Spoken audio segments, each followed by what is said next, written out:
ਕਾਨੂੰਨਾਂ ਦੇ ਖਿਲਾਫ ਪਹਿਲੀ ਅਰਜ਼ੀ ਸੁਪਰੀਮ ਕੋਰਟ ਦੇ ਵਿੱਚ ਦਾਇਰ ਕਰ ਦਿੱਤੀ ਗਈ ਹੈ। ਸੁਪਰੀਮ ਕੋਰਟ ਦੇ ਵਿੱਚ ਨਵੇਂ ਕਾਨੂੰਨਾਂ ਦੇ ਖਿਲਾਫ ਅਰਜ਼ੀ ਦਾਇਰ ਹੋ ਗਈ ਹੈ। ਕੇਰਲ ਤੋਂ ਕਾਂਗਰਸ ਦੇ सांसद TN ਪ੍ਰਤਾਪਨ ਨੇ ਇਹ ਅਰਜ਼ੀ ਦਾਖਲ ਕੀਤੀ ਹੈ।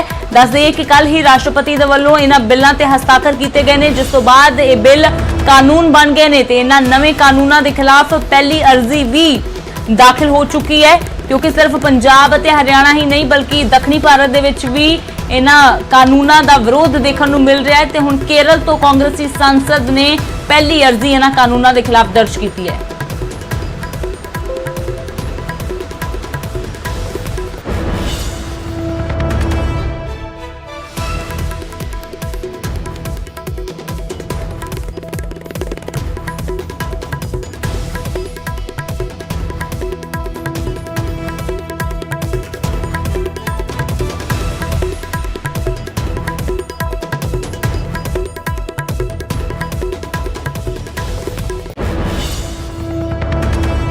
मेरे सहयोगी ज्यादा जानकारी लिए जुड़े ने। तो सुशील, जिन कृषि अध्यादेशों के खिलाफ पंजाब हरियाणा में लगातार किसान सड़कों पर है, सियासत पूरी तरह से गरमाई हुई है। अब केरल की ओर से ये जो पहली दायर कर दी गई है सुप्रीम कोर्ट में इस कानून के खिलाफ अर्जी, और क्या कुछ जानकारी है फिलहाल? किसान लगातार सड़कों पर हैं केंद्र सरकार के द्वारा बनाए गए इस बिल के विरोध में। उसको लेकर ये पहली याचिका सुप्रीम कोर्ट में दाखिल की गई है। केरल के त्रिशूर से जो कांग्रेस के सांसद हैं TN प्रतापन, उन्होंने सुप्रीम कोर्ट में ये याचिका दाखिल करके ये कहा है कि जो कानून फिलहाल केंद्र सरकार के द्वारा लाया गया है किसानों को लिए, ये फिलहाल मौलिक अधिकारों का उल्लंघन करता है। उनकी तरफ से अपनी याचिका में ये भी कहा गया कि केंद्र सरकार ये कानून हड़बड़ाहट में पारित की है। उन्होंने कहा है कि जिस तरह ये कानून बनाया गया है केंद्र सरकार की तरफ से, उससे निजी कंपनियां किसान का शोषण करेंगी। किसान की शिकायत पर सुनवाई के लिए कानून में कोई भी सही व्यवस्था नहीं बनाई गई है। वहीं अपनी याचिका में फिलहाल TN प्रतापन ने यह भी कहा है कि जहां इस पूरे कानून में व्यापारी जमाखोरी कर उत्पाद अधिक कीमत पर बेचेंगे, तो इस पूरी याचिका में साफ तौर से कहा गया है कि ये जो फिलहाल कानून बनाया गया है केंद्र सरकार की तरफ से, वो किसानों के हित में न होकर उनका अनहित करेगी, और इसीलिए सुप्रीम कोर्ट इस मामले में इंटरवीन करे और इस पूरे कानून को रद्द करे। तो ये पहली याचिका है जिसको लेकर फिलहाल सुप्रीम कोर्ट में कांग्रेस के सांसद पहुंचे हैं, और उम्मीद ये भी है कि अगले हफ्ते सुप्रीम कोर्ट इस याचिका पर सुनवाई करे। कुछ और भी दल फिलहाल केंद्र सरकार के कानून से संतुष्ट नहीं है, लिहाजा उम्मीद ये भी जताई जा रही है अमृत की वो भी सुप्रीम कोर्ट का रुख कर सकते हैं। जी सुशील, शुक्रिया फिलहाल इस तमाम जानकारी के लिए। तब पहली अर्जी सुप्रीम कोर्ट ਦੇ ਵਿੱਚ ਇਹਨਾਂ ਨਵੇਂ ਖੇਤੀ ਕਾਨੂੰਨਾਂ ਦੇ ਖਿਲਾਫ ਦਾਇਰ ਹੋ ਗਈ ਹੈ। ਕੇਰਲ ਤੋਂ सांसद ਕਾਂਗਰਸ ਦੇ ਉਹਨਾਂ ਦੇ ਵੱਲੋਂ ਇਹ ਅਰਜ਼ੀ ਦਾਇਰ ਕੀਤੀ ਗਈ ਹੈ। ਤਾਂ ਫਿਲਹਾਲ पूरे देश ਦੇ ਵਿੱਚ ਕਹਿ ਸਕਦੇ ਹਾਂ ਕਿ ਵੱਖ-ਵੱਖ ਸੂਬਿਆਂ ਤੋਂ ਇਹਨਾਂ ਖੇਤੀ ਕਾਨੂੰਨਾਂ ਦੇ ਖਿਲਾਫ ਵਿਰੋਧ ਦੀਆਂ ਤਸਵੀਰਾਂ ਵੀ ਸਾਹਮਣੇ ਆ ਰਹੀਆਂ ਨੇ। ਤੇ ਹੁਣ ਪਹਿਲੀ ਅਰਜ਼ੀ ਸੁਪਰੀਮ ਕੋਰਟ ਦੇ ਵਿੱਚ ਦਾਇਰ ਹੋ ਗਈ ਹੈ।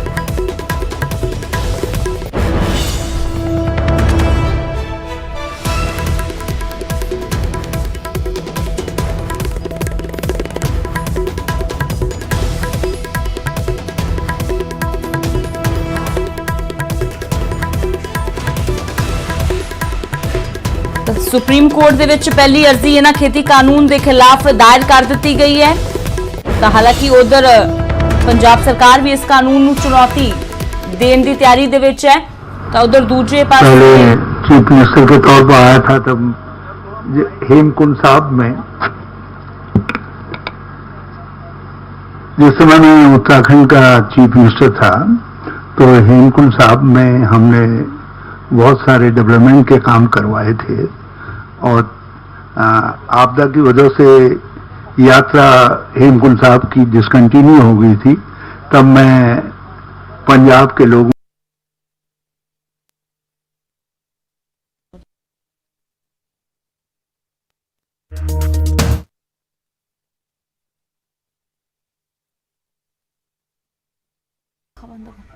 आपदा की वजह से यात्रा हेमकुंड साहब की डिसकंटिन्यू हो गई थी।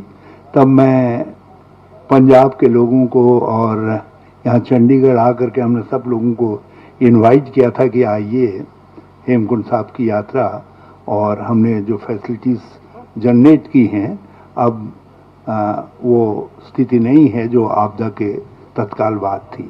और आप लोगों का बहुत सहयोग मिला था उस समय।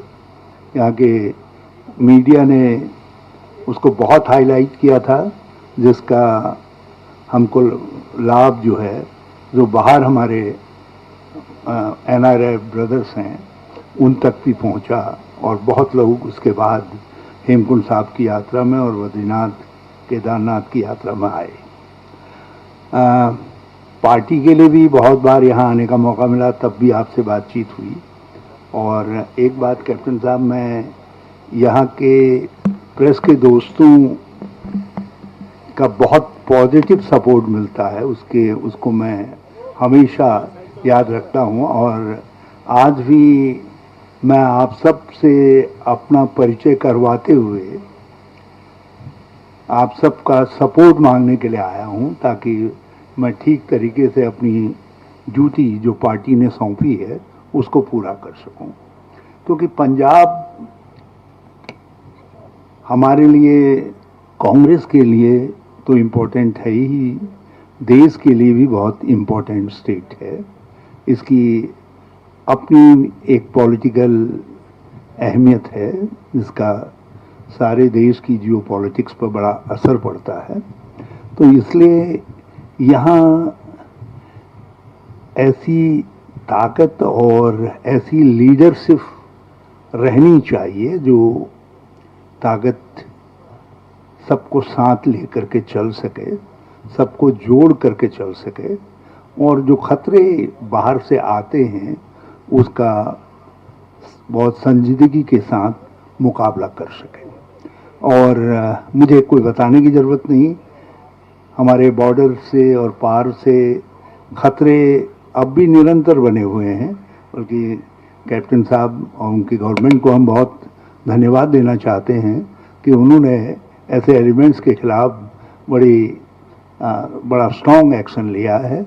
और कोई भी एफर्ट्स जो बॉर्डर के पार से होते हैं देश को कमज़ोर करने के, उसको उन्होंने कर्व किया है, उसको दबाया है, उस पर बहुत सख्त एक्शन किया है। इस समय एक विशेष पर्पज से हमने ये प्रेस कॉन्फ्रेंस बुलाई है।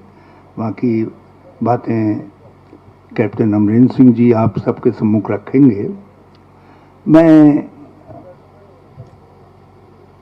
कांग्रेस की तरफ से कहना चाहता हूं कि जो तीनों विधेयक जो अब कानून बन चुके हैं राष्ट्रपति जी के दस्तखत के बाद, ये पूरी तरीके से किसान विरोधी हैं, ये गरीब के विरोध में हैं। और उन सारे सिस्टम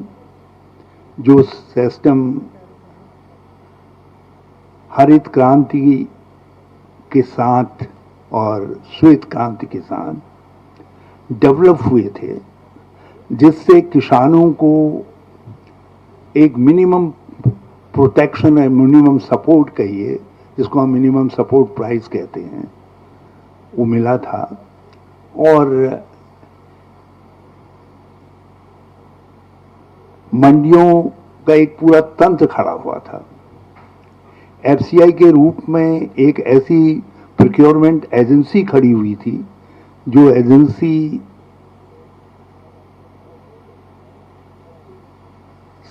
राज्य सरकारों की एजेंसीज और हमारी संस्थाओं के साथ मिल करके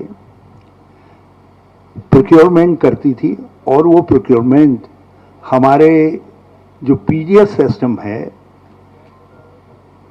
जिसको हम सस्ते गल्ले की वितरण प्रणाली कहते हैं, उसको सपोर्ट करता था। तो ये जो तीनों बिल अब जो कानून बन चुके हैं, ये तीनों चीजों को इसको डिमोलिश करते हैं पूरी तरीके से। ये मिनिमम सपोर्ट प्राइस के मैकेनिज्म को डिमोलिश करते हैं, ये मंडी सिस्टम से लेकर के प्रोक्योरमेंट एजेंसीज के सिस्टम को डिमोलिश करते हैं, ये कानून डिमोलिश करते हैं हमारे PDS सिस्टम को, जो फूड सिक्योरिटी का एक बेसिक स्टेप है, ये उसको नष्ट करते हैं, गरीब के पेट पर चोट मारते हैं।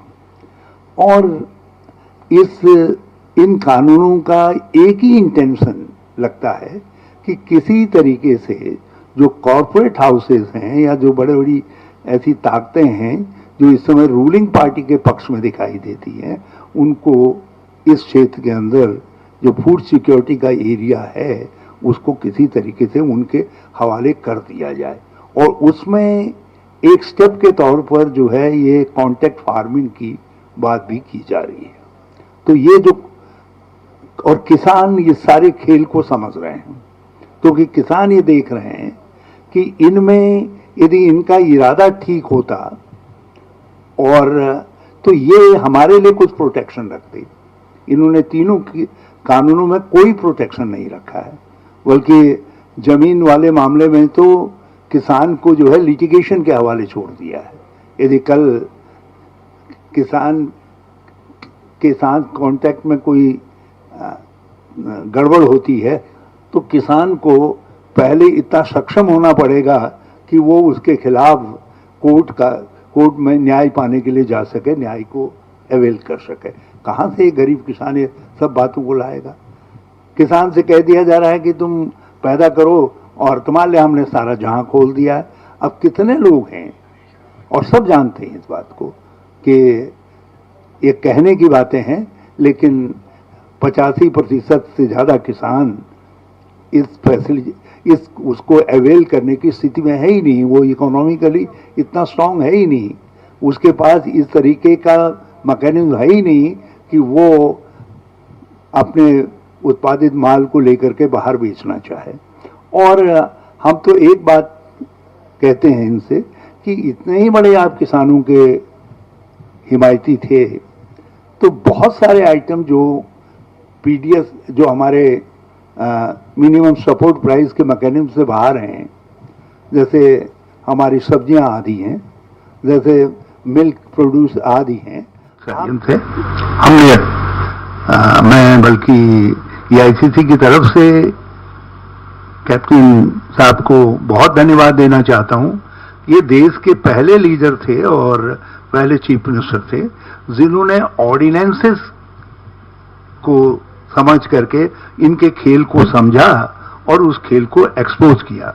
मैं जाखड़ साहब को भी बहुत धन्यवाद देना चाहता हूं, इन्होंने भी बहुत स्ट्रांग व्यू लिया कि क्या खतरे सामने की तरफ हैं करके। और इधर इस बीच में भी आपने गवर्नर के पास हमारे प्रदेश कांग्रेस कमेटी के लोगों ने जाकर के पहली बार ऑर्गेनाइज तरीके से किसी पॉलिटिकल पार्टी ने इस बात को राष्ट्रपति तक पहुंचाया कि साहब ये कानून बनने से रोका जाना चाहिए। और हरीश रावत पंजाब कांग्रेस के नवे इंचार्ज अज पहली बार प्रेस कॉन्फ्रेंस उन्होंने वालों की गई। इस तो पहला खटकर कला पहुंच के शहीद भगत सिंह के जन्म दिहाड़े मौके सिजदा भी किया गया। तो सीधे तौर पर हरीश रावत ने इन्होंने खेती कानूनों को किसान विरोधी दस्या है। कैप्टन अमरिंदर सिंह भी हुण तो कुछ देर दे विच संबोधन करनगे, वो भी तुहानूं सुणावांगे। फिलहाल एक छोटे जे ब्रेक का वेला।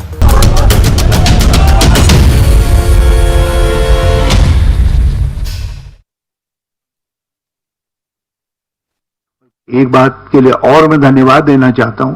आज मैंने आपकी गवर्नमेंट का एक बयान पढ़ा जिसमें कहा है कि हम एक एक धान के दाने को खरीदेंगे, और ये किसान के लिए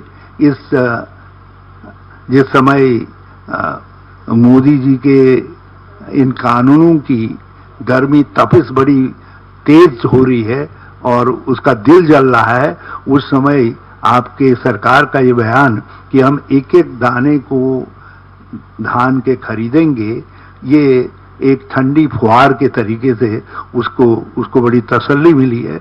उसके लिए मैं धन्यवाद देना चाहता हूं।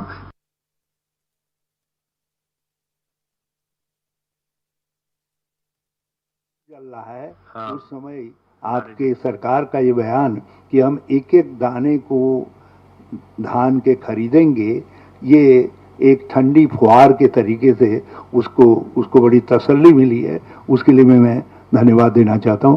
कैप्टन अमरिंदर सिंह जी। हरीश रावत जी पहली बार आए ने उरे पंजाब च अपना अहुदा सांभण तो बाद, और ਅਸੀਂ ਸਾਨੂੰ ਸਾਰਿਆਂ ਨੂੰ पूरा भरोसा ਇਹਨਾਂ ਦੇ एक्सपीरियंस बहुत ज़्यादा है। ये पार्लीमेंट च रहे, चीफ मिनिस्टर रहे, यूनियन मिनिस्टर रहे, तो सब कुछ ਜਿਹੜੀ है वो ਇਹਨਾਂ ਦੀ ਜਿਹੜੀ ਇਹਨਾਂ ਨੇ ਕੰਮ ਕੀਤਾ, जो तजर्बा है ਉਹਨਾਂ ਦਾ, वो ਸਾਡੇ ਪੰਜਾਬ ਵਾਸਤੇ ਅਸੀਂ ਸਮਝਦੇ ਹਾਂ it will be a very good thing. तो ਅਸੀਂ ਵੈਲਕਮ ਕਰਨਾ ਚਾਹੁੰਦੇ ਹਾਂ ਤੁਹਾਨੂੰ, ਐਂਡ ਮੈਂ ਆਸ ਕਰਦਾ कि ਤੁਸੀਂ ਆਉਣ ਵਾਲੇ ਸਮੇਂ ਦੇ ਵਿੱਚ ਸਾਡੇ ਪੰਜਾਬ ਦੀ ਪਾਰਟੀ ਦੀ ਅੱਛੀ ਤਰ੍ਹਾਂ ਵਧੀਆ ਤਰੀਕੇ ਨਾਲ ਅਗਵਾਈ ਕਰੋਗੇ। ਮੇਰੇ ਨਾਲ ਅਸੀਂ ਇਕੱਠੇ ਹੀ ਪਾਰਲੀਮੈਂਟ 'ਚ ਹੁੰਦੇ ਸੀ, ਇਕੱਠੇ ਹੀ ਮੁੱਖ ਮੰਤਰੀ ਹੁੰਦੇ ਸੀ 2002 ਤੋਂ 7 ਤੱਕ। ਸੋ ਸਾਡਾ, ਮੈਂ ਇਹਨਾਂ ਨੂੰ ਬੜੀ ਦੇਰ ਤੋਂ ਜਾਣਦਾ ਔਰ ਮੈਨੂੰ ਖੁਸ਼ੀ ਹੈ ਕਿ ਇੱਥੇ ਪੰਜਾਬ ਦੇ ਵਿੱਚ ਆ ਸਕੇ ਨੇ। ਅੱਜ ਦਾ ਜਿਹੜਾ ਮੁੱਦਾ ਮੇਰਾ ਖਿਆਲ ਸਾਰਿਆਂ ਦੇ ਮਨ 'ਚ ਹੈ, ਉਹ ਹੈ ਆਹੀ ਜਿਹੜਾ ਸਾਡੇ ਜਨਰਲ ਸੈਕਟਰੀ ਨੇ ਹੁਣ ਗੱਲ ਕਹੀ ਹੈ ਕਿ ਕਿਸਾਨੀ ਨਾਲ ਜਿਸ ਤਰੀਕੇ ਨਾਲ ਇਹਨਾਂ ਨੇ ਦੁਰਦਸ਼ਾ ਬਣਾਈ ਹੋਈ ਹੈ ਆਪਣੇ। ਹੁਣ ਪਾਰਲੀਮੈਂਟ ਨੇ, ਪ੍ਰੈਜ਼ੀਡੈਂਟ ਨੇ ਤਾਂ ਕੱਲ੍ਹ ਉਹਨਾਂ ਨੂੰ ਐਕਟ ਨੂੰ ਸਾਈਨ ਬਣਾ ਦਿੱਤਾ ਹੈ, ਹੁਣ ਤਾਂ ਬਿੱਲ ਸਾਈਨ ਹੋ ਗਿਆ ਉਹਨਾਂ ਤੋਂ, ਐਂਡ ਅਸੀਂ ਹੁਣ ਬੜੇ ਔਖੇ ਤਰੀਕੇ ਨਾਲ ਅਸੀਂ ਫਸੇ ਹੋਏ ਹਾਂ। ਮੇਰਾ ਤਾਂ ਖਿਆਲ ਹੈ ਕਿ ਇਸ ਨੂੰ ਬਿੱਲ ਨੂੰ ਬਣਾਉਣਾ, ਪਹਿਲਾਂ ਆਰਡੀਨੈਂਸ ਬਣਾਉਣੀ, ਜਾਂ ਤਾਂ ਇਹ ਲੋਕ ਜਿਨ੍ਹਾਂ ਨੇ ਕਰਵਾਇਆ ਉਹਨਾਂ ਨੂੰ ਕੋਈ ਸਮਝ ਹੀ ਨਹੀਂ ਕਿ ਕਿਸ ਤਰੀਕੇ ਨਾਲ ਸਾਡੀ ਕਿਸਾਨੀ ਰੁਲਦੀ ਫਿਰਦੀ ਹੈ ਇਸ ਦੇਸ਼ ਦੇ ਵਿੱਚ। ਅਦਰਵਾਈਜ਼ ਕੋਈ ਸਮਝਦਾਰ ਬੰਦਾ ਕਦੇ ਇਹੋ ਜਿਹੇ ਬਿੱਲ ਨਹੀਂ ਜਾਂ ਕੋਈ ਲਿਆ ਸਕਦਾ। ਦੇਖੋ, ਤੁਹਾਨੂੰ ਪਤਾ ਹੈ ਆਪਾਂ 3 ਸਾਲਾਂ ਤੋਂ ਅਸੀਂ ਕੋਸ਼ਿਸ਼ ਕੀਤੀ ਸੀ ਕਿ ਜਿਹੜੇ ਗਰੀਬ ਕਿਸਾਨ ਨੇ 70% ਦੇ ਕਰੀਬ ਉਹਨਾਂ ਦੇ ਕਰਜ਼ੇ ਮਾਫ ਕਰਨ ਦੀ 2-2 ਲੱਖ ਰੁਪਈਆ ਅਸੀਂ ਸਾਰਿਆਂ ਨੂੰ ਦਿੱਤਾ।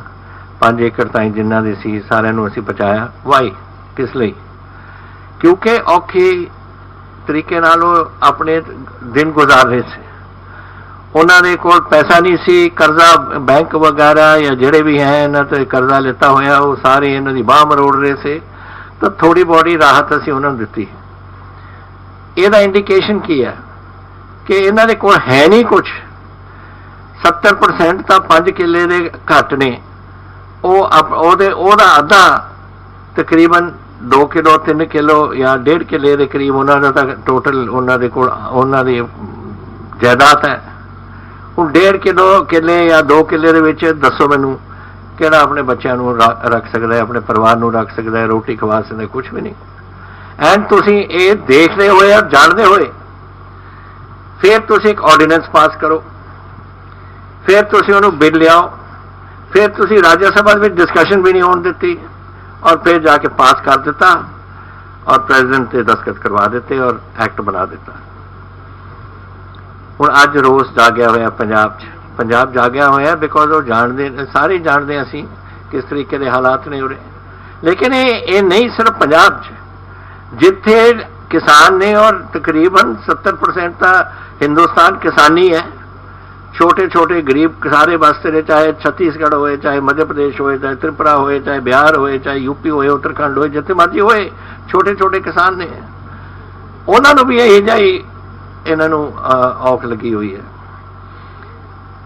इन्हों एक बार पता सी कि अगर असी झोना लाइए या असी कणक लाइए तो साडा इन्ना निकलूगा और साड़ी इन्नी ਜਿਹੜੀ कुछ सानू मिलूगा MSP ਦੇ ਵਿੱਚ, ਉਹਦੇ ਨਾਲ ਅਸੀਂ ਆ ਫਲਾਣਾ ਫਲਾਣਾ ਆਪਣੀ ਪਲੈਨਿੰਗ ਕਰ ਲੈਂਦੇ ਸੀ।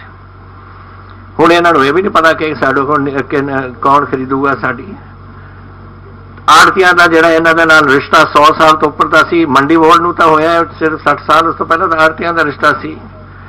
ਜਦ ਰਾਤ ਨੂੰ ਕਿਤੇ ਲੋੜ ਪਵੇ ਜਾ ਕੇ अपने किसी आड़ती उठा के पैसे ले लेंदे से कि मैं हस्पताल जाना है, मेरी बेटी बीमार है, बेटा बीमार है, कुछ है जी गल। हुण कित्थे जाणगे? हुण तुसीं आ मंडी सिस्टम APMC एक्ट खत्म करता।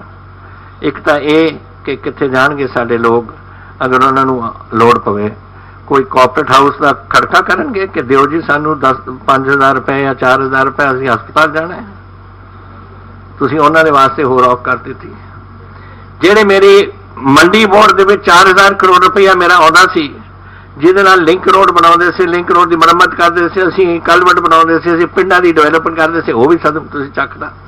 AVMC ਐਕਟ ਵੀ कहता कि नहीं हो सकता। ਤੁਸੀਂ ਛੱਡ ਦਿੱਤੀ open to the corporate world, ਇਹ ਕਹਿ ਕੇ ਕਿ ਉਹਨਾਂ ਦੀ ਕਿਸਾਨੀ ਜਿੱਥੇ ਮਰਜ਼ੀ ਵੇਚ ਸਕਦੀ ਹੈ। Why should it be only to FCI? ਉਹ ਭਾਈ ਤੁਹਾਨੂੰ ਇੰਨਾ ਵੀ ਨਹੀਂ ਪਤਾ ਕਿ ਅੱਜ ਕਿਸਾਨੀ ਸਾਡੀ ਬਾਹਰ ਵੇਚ ਰਹੀ ਹੈ। ਸਾਰਾ ਹੁਸ਼ਿਆਰਪੁਰ ਦਾ, ਸਾਰਾ ਸਾਡਾ ਬੋਰ ਦਾ ਸਭ ਕੁਝ ਜਿਹੜਾ ਕਿਲੋ ਜਾ ਰਿਹਾ ਮਦਰਾਸ ਤਾਈਂ ਜਾ ਰਿਹਾ ਤੁਹਾਡਾ। ਜਦੋਂ ਰਾਜਸਥਾਨ ਦੇ ਵਿੱਚ ਕੋਈ ਉੱਥੇ ਖਰੀਦ ਨਹੀਂ ਹੁੰਦੀ ਸੀ, ਆ ਕੇ ਅਬੋਹਰ ਔਰ ਫਾਜ਼ਿਲਕਾ ਦੇ ਵਿੱਚ ਵੇਚਦੇ ਸੀ।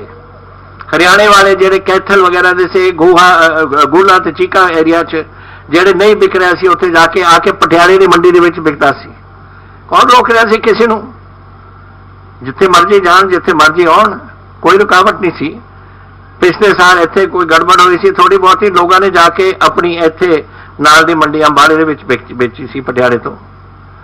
ਸੋ ਇਹ ਗੱਲਾਂ ਕਹਿਣੀਆਂ, ਦਿਸ ਇਜ਼ ਐਨ ਆਈਡੀਆ ਕਿ ਇਹਨਾਂ ਨੂੰ ਔਨ ਐਗਰੀਕਲਚਰ ਕੋਈ ਸਮਝ ਨਹੀਂ ਹੈ। ਦਿਸ ਗਵਰਨਮੈਂਟ ਡਜ਼ਨਟ ਨੋ ਐਨੀਥਿੰਗ, ਕੁਛ ਨਹੀਂ ਇਹਨਾਂ ਨੂੰ ਪਤਾ। ਜੋ ਮਰਜ਼ੀ ਤੁਸੀਂ ਕਰੀ ਚੱਲੋ, ਕਿਉਂਕਿ ਤੁਸੀਂ ਤੁਹਾਨੂੰ ਕੀਤਾ ਕਾਰਪੋਰੇਟ ਹਾਊਸਿਸ ਨੂੰ ਤੁਸੀਂ ਮਦਦ ਕਰਨਾ ਚਾਹੁੰਦੇ ਹੋ। ਕਿਸੇ ਨੇ ਰੁਕਾਵਟ ਕੀਤੀ ਹੈ ਕਾਰਪੋਰੇਟ ਹਾਊਸ ਨੂੰ ਲਿਆਉਣ ਦੀ? ਕਿੰਨੇ ਸਾਲਾਂ ਤੋਂ ਚੰਨੋ ਪਲਾਂਟ ਚੱਲ ਰਹੀ ਹੈ ਪੈਪਸੀ ਕੋਲਾ ਦੀ, ਜਿਹੜੇ ਸਨੈਕ ਫੂਡ ਬਣਾਉਂਦੇ ਨੇ, ਆਲੂ ਵਗੈਰਾ ਖਰੀਦ ਰਹੇ ਨੇ, ਸਬਜ਼ੀਆਂ ਖਰੀਦ ਰਹੇ ਨੇ। 2 ਸਾਲ ਪਹਿਲਾਂ ਮੈਂ ITC ਦੀ ਪਲਾਂਟ ਮੋਗੇ ਦੇ ਵਿੱਚ ਖੋਲੀ ਹੈ, ਜਿਹਦੇ ਵਿੱਚ ਸਬਜ਼ੀਆਂ ਜਾਂਦੀਆਂ ਨੇ। ਉਹਦੇ ਪਲਾਂਟ ਵਿੱਚ ਕਿਸੇ ਨੇ ਰੋਕਿਆ ਉਹਨਾਂ ਨੂੰ ਆਉਣ ਨੂੰ? But why are you linking it ਸਿਰਫ ਟੂ ਕਾਰਪੋਰੇਟ ਹਾਊਸਿਸ? ਕਿਉਂ ਤੁਸੀਂ ਦੋਨਾਂ ਨੂੰ ਕਿਉਂ ਨਹੀਂ ਚੱਲਣ ਦਿੰਦੇ ਸੀ? ਜਿਹਨੇ ਆਉਣਾ ਸੀ ਆਉਂਦੇ, ਔਰ ਦੂਜੇ ਪਾਸੇ FCI ਚੱਲਦੀ ਆਪਣਾ ਜਿਸ ਤਰੀਕੇ ਨਾਲ ਕਰ ਰਹੀ ਹੈ ਸਾਰਾ ਕੁਝ ਪੰਜਾਬ ਦੇ ਵਿੱਚ, ਹਰਿਆਣੇ ਵਿੱਚ, ਹੋਰ ਜਗ੍ਹਾ ਦੇ ਵਿੱਚ ਕਰਦੇ। ਲੇਕਿਨ ਆ ਰੋਕ ਕੇ ਹੁਣ ਤੁਸੀਂ ਇੱਕ ਗਰੀਬ ਵਾਸਤੇ ਦੇਖੋ, ਵੱਡਾ ਬੰਦਾ ਤਾਂ ਫੇਰ ਵੀ ਆਪਣਾ ਕੋਈ ਪ੍ਰਬੰਧ ਕਰ ਲੂਗਾ, ਕੋਈ ਨਾ ਕੋਈ ਚੀਜ਼ ਉਹਨਾਂ ਨੇ ਕੋਈ ਕਰ ਲੈਣੀ ਨਹੀਂ। ਹੱਲ ਜਿਹਦੇ ਕੋਲ ਕਿੱਲੇ ਹੈ, 1.5 ਕਿੱਲਾ ਹੈ, 2 ਕਿੱਲੇ ਆ, ਉਹ ਕਿੱਥੇ ਜਾਊਗਾ? Which is I think unfortunate thing. ਇਸ ਨੂੰ ਅਸੀਂ ਹੁਣ ਦੇਖ ਰਹੇ ਹਾਂ, how do we meet with this, ਕਿਸ ਤਰੀਕੇ ਨਾਲ ਇਸ ਦਾ ਚੈਲੰਜ ਕਰਾਂਗੇ, ਕਿੱਥੇ ਕਰਾਂਗੇ, ਕੈਸੇ ਕਰਾਂਗੇ, ਕਿਹੜੇ ਇਸ਼ੂਜ਼ ਲੈ ਕੇ ਚੱਲਾਂਗੇ ਅਸੀਂ, ਬਟ ਕਰਾਂਗੇ ਜ਼ਰੂਰ। ਇੱਕ ਮੈਂ ਤੁਹਾਨੂੰ ਇਹ ਦੱਸ ਦਿੰਦਾ, ਅਸੀਂ ਕਿਸਾਨੀ ਨੂੰ ਇੱਥੇ ਰੋਲਣ ਨਹੀਂ ਦੇਣਾ। ਸਾਡਾ ਟੋਟਲ ਅਨਗ੍ਰੇਟਫੁਲ ਪਾਰਟੀ ਹੈ ਜਿਸਨੇ ਇਹ ਅੱਜ ਕਰਤੀ ਹੈ। ਇਹ ਭੁੱਲ ਗਏ ਨੇ ਕਿ 1966 ਵਿੱਚ ਗ੍ਰੀਨ ਰੈਵੋਲੂਸ਼ਨ ਆਇਆ ਸੀ। ਕਿਉਂ ਆਇਆ ਸੀ ਗ੍ਰੀਨ ਰੈਵੋਲੂਸ਼ਨ? ਕਿਉਂਕਿ ਉਸ ਤੋਂ ਪਹਿਲਾਂ ਇੱਕ ਅਮਰੀਕਾ PL 480 ਫੰਡ ਸੀ, ਔਰ ਅਮਰੀਕਾ ਦੇ ਕੋਲ ਅਸੀਂ ਝੋੜੀ ਅੱਡ ਕੇ ਜਾਂਦੇ ਸੀ ਹਰ ਵੇਲੇ ਕਣਕ ਲੈਣ ਨੂੰ ਜਾਂ ਜੋ ਕੁਝ ਖਾਣ, ਆਪਣੇ ਬੱਚਿਆਂ ਨੂੰ, ਆਪਣੇ ਲੋਕਾਂ ਨੂੰ ਖਵਾਉਣ ਵਾਸਤੇ PL 480 ਦੇ ਰਾਹੀਂ। ਔਰ ਅਮਰੀਕਨ ਪੈਸੇ ਉਹਦੇ ਇਕੱਠੇ ਕਰਕੇ ਜਿੱਥੇ ਵਰਤਦੇ ਸੀ ਆਪਣੀ ਸਿਆਸਤ ਉਹਦੇ ਖੇਲਦੇ ਸੀ। ਫਿਰ ਪੰਜਾਬ ਐਗਰੀਕਲਚਰ ਯੂਨੀਵਰਸਿਟੀ, ਮੈਨੂੰ ਯਾਦ ਹੈ ਡਾਕਟਰ ਖੇਮ ਸਿੰਘ ਗਿੱਲ ਸੀ ਉਦੋਂ ਡਿਵੈਲਪਰ, ਮੇਨ ਡਿਵੈਲਪਰ ਵੀਟ 'ਚ। ਉਹਨਾਂ ਨੇ ਮੈਕਸੀਕੋ ਤੋਂ ਕਣਕ ਲਿਆਏ, ਮੈਨੂੰ ਇਹ ਵੀ ਯਾਦ ਨੇ। ਔਰ ਦਿਨ ਉਹਨਾਂ ਦੇ ਨਾਮ ਕੀ ਸੀ? PV 18 ਸੀ, ਲਾਲ ਕਣਕ ਸੀ, ਨਰਮਾ ਰੋਜੋ ਸੀ, ਯਾਦ ਹੈ ਤੁਹਾਨੂੰ ਉਹ ਦਿਨ? ਫਿਰ ਤੁਹਾਡੇ ਕੋਲ ਫਿਲੀਪੀਨਸ ਤੋਂ ਲੈ ਕੇ ਚੌਲ ਆਏ, IR 8 ਸੀ, ਯਾਦ ਹੈ, ਮੋਟੀ ਚੌਲ। ਉੱਥੋਂ ਡਿਵੈਲਪਮੈਂਟ ਸ਼ੁਰੂ ਹੋਈ। ਐਂਡ ਫਰਮ 1966 till now ਸਾਰੇ ਹਿੰਦੁਸਤਾਨ ਨੇ ਨੂੰ ਪੰਜਾਬ ਨੇ ਰੋਟੀ ਖਵਾਈ ਹੈ। ਅੱਜ ਵੀ ਸਾਡੇ ਗੋਡਾਊਨ ਭਰੇ ਸੀ। ਮੈਨੂੰ ਦੇਖਣਾ ਪਿਆ ਮਿਨਿਸਟਰੀ ਆਫ ਫੂਡ ਨੂੰ ਕਿ ਰੱਬ ਦੇ ਵਾਸਤੇ ਮੇਰੇ ਗੋਡਾਊਨ ਖਾਲੀ ਕਰੋ, ਕਿਉਂਕਿ ਨਵੀਂ ਫਸਲ ਆ ਰਹੀ ਹੈ, ਮੈਂ ਰੱਖੂੰਗਾ ਕਿੱਥੇ? ਔਰ ਫਿਰ ਸਾਨੂੰ ਸੜਕਾਂ ਤੇ ਬੋਰੀਆਂ ਤਰਪਾਲਾਂ ਨਾਲ ਰੱਖਣੇ ਪਏ ਜਦ ਤੱਕ ਗਵਰਨਮੈਂਟ ਨੇ ਚੱਕੀ ਨਹੀਂ, ਗਵਰਨਮੈਂਟ ਆਫ ਇੰਡੀਆ ਨੇ। ਔਰ ਇਹ ਤਾਂ ਕੋਵਿਡ ਆ ਗਈ, ਉਹਨਾਂ ਨੂੰ ਰੋਟੀ ਦੀ ਲੋੜ ਪਈ, ਕਣਕ ਦੀ ਔਰ ਝੋਨੇ ਦੀ, ਔਰ ਉਹ ਝੋਨਾ ਰੋਟੀ ਚੱਕ ਕੇ ਉਹਨਾਂ ਨੇ ਬਾਕੀ ਟ੍ਰੇਨਾਂ ਲੋਡ ਕਰਕੇ ਅਸੀਂ ਪਤਾ ਨਹੀਂ ਕਿੱਥੇ ਇਹਨਾਂ ਨੇ ਭੇਜੀਆਂ ਨੇ। ਉਹ ਤਾਂ ਪੰਜਾਬ ਨੇ ਫੇਰ ਬਚਾਇਆ ਨਾ ਸਾਨੂੰ। ਤਾਂ ਕਿਉਂ ਸਾਡੇ ਪੰਜਾਬੀਆਂ ਨਾਲ ਤੁਸੀਂ ਇਹ ਕਰ ਰਹੇ ਹੋ? ਕਿਉਂ ਸਾਡੇ ਜਿਹੜੇ ਕਿਸਾਨ ਨੇ ਉਹਨਾਂ ਨਾਲ ਕਰ ਰਹੇ ਹੋ? ਪੰਜਾਬੀ ਨਹੀਂ, ਸਾਰੇ ਕਿਸਾਨਾਂ ਨਾਲ। ਜਿਹੜਾ ਤੁਹਾਨੂੰ ਮਿਹਨਤ ਕਰਦਾ ਹੈ, ਜਿਹੜੀ ਔਖੀ ਘੜੀ 'ਚ ਘੁੰਮਦਾ ਹੈ, ਜਿਹੜੀ ਗਰਮੀ 'ਚ ਤੱਤੇ ਥਾਂ ਧਰਤੀ ਤੇ ਉੱਪਰ ਚੱਲਦਾ ਹੈ ਜਾਂ ਠੰਡ ਦੇ ਵਿੱਚ ਜਾਂਦਾ ਹੈ, ਉਹਨਾਂ ਨੂੰ ਤੁਸੀਂ ਬਿਲਕੁਲ ਰੋਲ ਰਹੇ ਹੋ। ਫਿਰ ਕਿਆ ਤੁਹਾਨੂੰ ਲਾਭ ਹੋਈ ਦੱਸੋ ਮੈਨੂੰ? ਸਿਰਫ ਇਸ ਲਈ ਕਿ ਤੁਸੀਂ ਅਡਾਨੀ ਨੂੰ ਖੁਸ਼ ਕਰਨਾ ਹੈ ਜਾਂ ਅਡਾਨੀ ਵਰਗੇ 10 ਹੋਰ ਹੋਣਗੇ ਖੁਸ਼ ਕਰਨਾ ਹੈ? ਮਾਰਦੇ ਹੋ ਤੁਸੀਂ ਗਰੀਬਾਂ ਨੂੰ। ਕਿਆ ਹੈ? What is this nonsense? ਮੈਨੂੰ ਬੜਾ ਅਫਸੋਸ ਹੈ। ਔਰ ਮੈਂ ਤੁਹਾਨੂੰ ਇੱਕ ਗੱਲ ਦੱਸ ਦਿੰਦਾ ਕਿ ਇਹ ਲੜਾਈ ਨੂੰ ਅਸੀਂ ਲਵਾਂਗੇ ਇਹਨੂੰ ਅਸੀਂ we will do some whatever ਸਾਡੇ ਤਾਕਤ ਹੈ, ਸਾਡੇ ਤਾਕਤ ਦੇ ਵਿੱਚ, ਐਂਡ ਵਟਐਵਰ ਕਨਸਟੀਟਿਊਸ਼ਨਲੀ ਲੀਗਲੀ ਅਸੀਂ ਅਲਾਉਡ ਹੈ। ਅਸੀਂ ਕਾਨੂੰਨੀ ਅਵਸਥਾ ਤੋਂ ਬਾਹਰ ਨਹੀਂ ਜਾਵਾਂਗੇ, ਕਾਨੂੰਨੀ ਦਾਇਰੇ ਦੇ ਵਿੱਚ ਰਹਿੰਦੇ ਹੋਏ ਇਹਦੇ ਅਸੀਂ ਸਾਹਮਣਾ ਕਰਾਂਗੇ। And there has to be a thing, because I tell you something, ਇਹ ਸਿਰਫ ਇਹੀ ਨਹੀਂ ਕਿ ਕਿਸਾਨੀ ਰੁਲੂਗੀ, ਇਹਦੇ ਵਿੱਚ ਗਰੀਬਾਂ ਵੀ ਗਰੀਬ ਵੀ ਰੁਲਣਗੇ। What about the public distribution system? ਕੀ ਹੁੰਦਾ ਸੀ ਉੱਥੇ? ਤੁਸੀਂ FCI ਲੈਂਦੀ ਸੀ, ਤੁਹਾਡੀ ਕਣਕ ਗਵਰਨਮੈਂਟ ਆਫ ਇੰਡੀਆ ਦੇ ਬਿਹਾਫ ਤੇ ਲੈਂਦੀ ਸੀ, ਔਰ ਗਵਰਨਮੈਂਟ ਆਫ ਇੰਡੀਆ ਉਸ ਨੂੰ ਸਬਸਿਡਾਈਜ਼ ਕਰਕੇ ਗਰੀਬਾਂ ਨੂੰ ਦਿੰਦੀ ਸੀ ਇਨ ਦ ਉੱਥੇ ਖਾਣ ਵਾਸਤੇ। ਹੁਣ ਤੁਸੀਂ ਕਿੱਥੋਂ ਲਾਓਗੇ? ਮਿਸਟਰ ਅਡਾਨੀ ਕੋਈ ਸਬਸਿਡਾਈਜ਼ ਕਰੂਗਾ? where will that subsidize be? where will how will ਜਿਹੜਾ ਗਰੀਬਾਂ ਨੂੰ ਤੁਸੀਂ ਦਿੰਦੇ ਸੀ ਕਿੱਥੋਂ ਦੇਵੋਗੇ ਤੁਸੀਂ? ਇਹ ਵੀ ਨਹੀਂ ਸੋਚਦੇ। ਤੁਹਾਨੂੰ ਫਿਰ ਜਾਂ ਤਾਂ ਦੋ ਕੰਮ ਕਰਨੇ ਪੈਣਗੇ, ਜਾਂ ਤਾਂ ਤੁਸੀਂ ਅਡਵਾਨੀ ਨੂੰ ਕਹੋ ਜਿਹੜਾ ਕਹੂਗਾ ਮੈਂ ਤਾਂ ਕਰ ਨਹੀਂ ਸਕਦਾ, ਜਾਂ ਉਹਨਾਂ ਨੂੰ ਕਹੋ ਉਹ ਤੋਂ ਤੁਸੀਂ ਖਰੀਦੋ, ਤੁਸੀਂ ਆਪ ਖਰੀਦੋ ਔਰ ਫਿਰ ਵੰਡੋ। ਵਾਟ ਇਜ਼ ਦ ਲੌਜਿਕ ਸਮਝਾਓ ਮੈਨੂੰ ਕੋਈ। ਮੇਰੇ ਕੋਲ ਇਸ ਵੇਲੇ ਮੇਰੀ GST ਤੁਸੀਂ ਮਾਰਤੀ, ਮਾਰਚ ਤੋਂ ਬਾਅਦ ਮੇਰੇ ਕੋਲ ਕੋਈ ਆਈ ਹੈਵ ਨੋ ਮਨੀ। ਅੱਜ I am due nearly 8,000 7,000 8,000 crore ਮੇਰੇ ਕੋਲ ਤੁਸੀਂ ਦੇ ਨਹੀਂ ਰਹੇ। ਫਿਰ ਤੁਸੀਂ ਹੁਣ ਸਾਡਾ ਜਿਹੜਾ ਮੰਡੀ ਬੋਰਡ ਦੇ 4,000 ਕਰੋੜ ਤੁਸੀਂ ਮਾਰਤੇ, ਉਹ ਡਿਵੈਲਪਮੈਂਟ ਆਫ ਰੂਰਲ ਏਰੀਆ ਨਹੀਂ ਹੋਣੀ ਸਾਡੇ ਕੋਲ। ਹੋਰ ਹਾਊ ਕੈਨ ਪੰਜਾਬ ਫਿਰ ਚੱਲੂਗਾ कैसे? फिर ये जेड़े साडे कोल अधिकार से स्टेट्स कोल, चाहे उत्तराखंड कोल, चाहे पंजाब कोल, चाहे हरियाणा कोल, चाहे हिमाचल कोल, what powers are left with the states? साडे कोल की ताकत, साडे कोल फाइनेंशियल जेड़े साडे अपने लाइबिलिटीज पूरी करने वास्ते इनकम क्या है साडे कोल? We have no income. वो हाउ डू वी रन? तुसी कॉन्स्टिट्यूशनल दे विच गारंटी दित्ती सी कि GST will be paid on time. Constitutional guarantee नहीं। हुण कहंदे मेरी गल नहीं मनदे। मैं कहना कि देयर विल बी असीं थोड़ी MSP रखांगे। भाई जब तुसीं कॉन्स्टिट्यूशनल गारंटियां तोड़तियां तो थोड़ी कहण दा क्या मतलब है? Who is going to listen to your saying anything? और अगर तुसीं सच्चे तौर पर करना चाहुंदे सी, तुसीं MSP दी गारंटी और खरीद बिल दे विच क्यों नहीं पाई? एक्ट दे विच क्यों नहीं आई? ਅੱਜ ਤੁਸੀਂ ਕਹਿੰਦੇ ਹੋ ਕਿ ਅਸੀਂ ਦੇਵਾਂਗੇ, ਸ਼ਾਇਦ ਦੇ ਦੇਣ, ਹੁਣ ਦੇ ਦੇਣਗੇ ਕਿਉਂਕਿ ਹੁਣ ਇਹਨਾਂ ਰੌਲਾ ਪੈ ਰਿਹਾ, ਸ਼ਾਇਦ ਕਣਕ ਵੀ ਦੇ ਚੱਕ ਲੈਣ ਸਾਡੀ। ਉਸ ਤੋਂ ਬਾਅਦ ਕਿਆ? ਕਾਨੂੰਨ ਤਾਂ ਤੁਸੀਂ ਬਣਾ ਦਿੱਤਾ, ਐਵਰੀ ਸਟੇਟ ਉੱਠ ਕੇ ਕਹੇਗੀ ਕਿ ਨਹੀਂ ਜੀ ਅਸੀਂ ਕੁਝ ਨਹੀਂ ਕਰ ਸਕਦੇ, this is a state subject, central subject now, parliamentary act ਹੈ। So it is going to be ਇਹ ਪੰਜਾਬ ਵਾਸਤੇ, ਇਹ ਕਿਸਾਨੀ ਵਾਸਤੇ ਇੱਕ ਬਹੁਤ ਕਾਲਾ ਦਿਨ ਹੈ। ਐਂਡ ਆਈ ਐਮ ਇਹ ਜਿਹੜੇ ਅਕਾਲੀ ਬੋਲੀ ਜਾਂਦੇ ਨੇ ਉਹੀ, ਹੁਣ ਕੱਲ ਮੈਂ ਸੁਣ ਰਿਹਾ ਸੀ ਇਹਨਾਂ ਨੂੰ ਬੋਲਦੇ, ਅਸੀਂ ਇਹ ਕਰਾਂਗੇ, ਅਸੀਂ ਉਹ ਕਰਾਂਗੇ, ਤੁਸੀਂ ਸੁਆਹ ਕਰਨਾ, ਤੁਸੀਂ ਤੁਹਾਨੂੰ ਕੁਝ ਆਉਣਾ ਤਾਂ ਹੈ ਨਹੀਂ। ਪਹਿਲੇ ਦਿਨ ਤੋਂ ਤੁਸੀਂ ਜਿੱਦੇ ਨੇ ਇੱਕ ਆਰਡੀਨੈਂਸ ਆਈ ਸੀ, why did that lady sit there, Harsimrat Kaur. देखो अगर मैं ऑर्डिनेंस लेना चाहना है, it has to be approved by the council of ministers, cabinet. Similarly जब सेंट्रल गवर्नमेंट के विच कोई ऑर्डिनेंस आना है, the council of ministers has to give its approval। ये बैठी सी उत्थे, क्यों देती अप्रूवल? क्यों नहीं उठ के क्या कि आई डिसएग्री? उस दिन इस्तीफा क्यों नहीं दिता कि अगर मैनू अगर तुसी इंसिस्ट करते हो तो आई विल रिजाइन? कुछ नहीं, शौक नाल, एवरीथिंग इज ओके। जिस दिन मैं ऑल पार्टी मीटिंग सदी सी उरे, अकाली दल ने क्यों अपोज किया? इत्थे बैठे पंजाब भवन दे विच, ਇੱਥੇ ਸੁਖਬੀਰ ਬਾਦਲ ਸਾਰੇ ਬੈਠੇ ਸੀ, ਕਿਉਂ ਪੋਜ਼ ਕੀਤਾ ਤੁਸੀਂ? ਯੂ ਨੋ ਪੁਆਇੰਟ ਇਜ਼ ਕਿ ਇਹ ਹੁਣ ਇੱਕ ਗੇੜਾ ਮਾਰਨਾ ਚਾਹੁੰਦੇ ਨੇ, ਪਰ ਇਹ ਫਸ ਗਏ ਇਸ ਕੰਮ 'ਚ। And nobody will trust them, nobody, ਇਹਨਾਂ ਨੂੰ ਕਿਸੇ ਨੇ ਭਰੋਸਾ ਨਹੀਂ ਇਹਨਾਂ ਤੇ ਕਰਨਾ। ਜਦ ਤੁਸੀਂ ਗਰੀਬ ਕਿਸਾਨੀ ਨਾਲ ਜਿਹੜੀ ਕਹਿੰਦੇ ਆਏ ਹੋ, ਮੈਂ ਤਾਂ ਇੰਨੇ ਸਾਲਾਂ ਤੋਂ ਸੁਣ ਰਿਹਾ ਕਿ ਸਾਡੀ ਤਾਂ ਅਸੀਂ ਜੀ ਕਿਸਾਨ ਸਾਡੇ ਨੇ, ਅਸੀਂ ਕਿਸਾਨਾਂ ਦੇ ਹੈ, ਕਿਸਾਨ ਦਾ ਕੀ ਹੋਊਗਾ, ਕਿਸਾਨ ਦਾ ਉਹ ਹੋਊਗਾ, ਅਸੀਂ ਇਹ ਫਲਾਣੀ ਗੱਲ ਕਰਾਂਗੇ। ਆ ਦੇਖ ਲਿਆ ਤੁਸੀਂ ਇਹਨਾਂ ਦਾ ਕਿਸਾਨਾਂ ਦਾ ਕਿਆ ਹੈ। ਸਿਰਫ ਪੋਲੀਟੀਕਲ ਪਾਵਰ ਚਾਹੁੰਦੇ ਨੇ ਕਿ NDA ਗਵਰਨਮੈਂਟ ਦੇ ਨਾਲ ਰਹੀ ਹੈ ਔਰ ਸ਼ਾਇਦ ਸਾਡੀ ਇੱਥੇ ਬਣ ਜਾਏ। ਹੁਣ ਬਦਲੇ ਕਿਉਂ? ਕਿਉਂਕਿ ਇਹਨਾਂ ਦੀ ਪਾਰਟੀ ਦੇ ਅੰਦਰੂਨੀ ਰਿਬੇਲੀਅਨ ਹੋ ਗਈ। ਇਹਨਾਂ ਦੇ ਕੋਰ ਕਮੇਟੀ ਦੀ ਮੀਟਿੰਗ ਨਹੀਂ ਸੀ ਕੱਲ, ਕੀ ਕਿਹਾ ਸੀ? ਸਾਰਿਆਂ ਨੇ ਕਿਹਾ ਸੀਗਾ ਜੇ ਮਰ ਜਾਓਗੇ ਤੁਸੀਂ ਅਗਰ ਇਹ ਗੱਲ ਤੇ ਤੁਸੀਂ ਪਿੱਛੇ ਨਹੀਂ ਹਟੇ, ਹਟਣਾ ਪਿਆ। ਔਰ ਹੁਣ ਕਹਿੰਦੀ ਹੈ ਮੈਂ ਕੁਰਬਾਨੀ ਦਿੱਤੀ ਹੈ। ਆ ਕਹਿੰਦੀ ਹੈ ਉਹ ਕੀ ਕਹਿੰਦਾ ਸੁਖਬੀਰ ਬਾਦਲ ਐਟਮ ਬੰਬ ਚਲਾਤਾ, ਪਤਾ ਨਹੀਂ ਕੀ ਚਲਾਤਾ ਸੀ, ਐਟਮ ਬੰਬ ਚਲਾਤਾ। ਉਹ ਜਿਹੜੇ ਪਟਾਕੇ ਜੇ ਹੁੰਦੇ ਨੇ ਨਾ ਦੀਵਾਲੀ ਦੇ, ਉਹ ਵੀ ਨਹੀਂ ਸਹੁਰਾ ਚੱਲਿਆ। This is the tragedy for ਦੀਸ things. ਅਸੀਂ ਇਹ ਦੇਖਦੇ ਹਾਂ, ਅਸੀਂ ਔਰ ਸਿਆਸਤ ਵਾਸਤੇ ਕੁਛ ਨਹੀਂ ਇਹਨਾਂ ਦੇ ਨਾਲ ਕਿਸੇ ਨੇ ਤੁਰਨਾ, ਸਾਰੇ ਇਹਨਾਂ ਨੂੰ ਪਛਾਣ ਗਏ ਨੇ।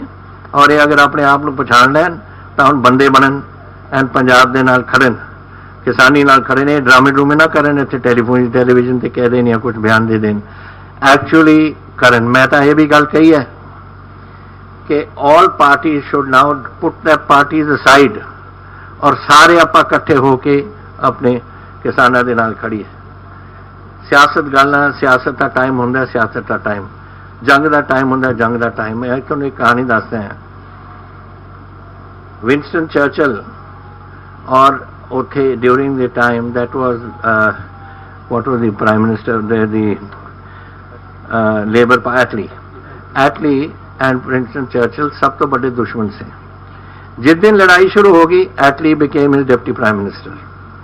सब दोनों पार्टियां इकट्ठियां चल पियां। That is the way it should be. They should think now ए सियासत सूसत बंद करन।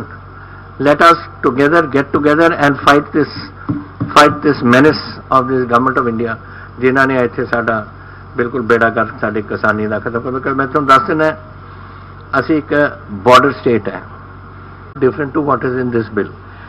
इस बिल में तो बिल्कुल ही सफाया कर दिया उन्होंने। उसमें तो you may have put some controls and checks and balances ये रखना चाह रहे होंगे, बट नॉट दिस। तो ये this is not the same bill as what was brought. तब ये यूनियन गवर्नमेंट में थे, इनको मालूम है।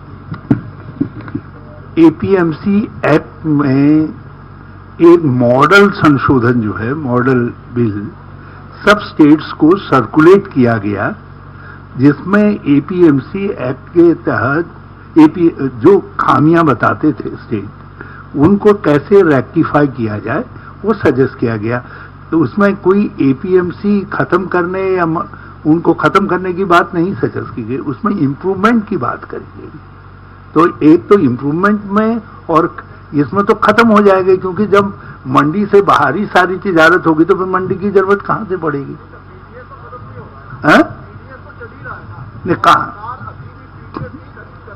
कहां पर हाउ विल इट गो? जब तुसी एफसीआई खरीद ही नहीं कर रही, विच इज जेडी एफसीआई खरीद कर रही है, it's on behalf of government of India. FCI is government of India agency. और उसਨੂੰ डाउन करके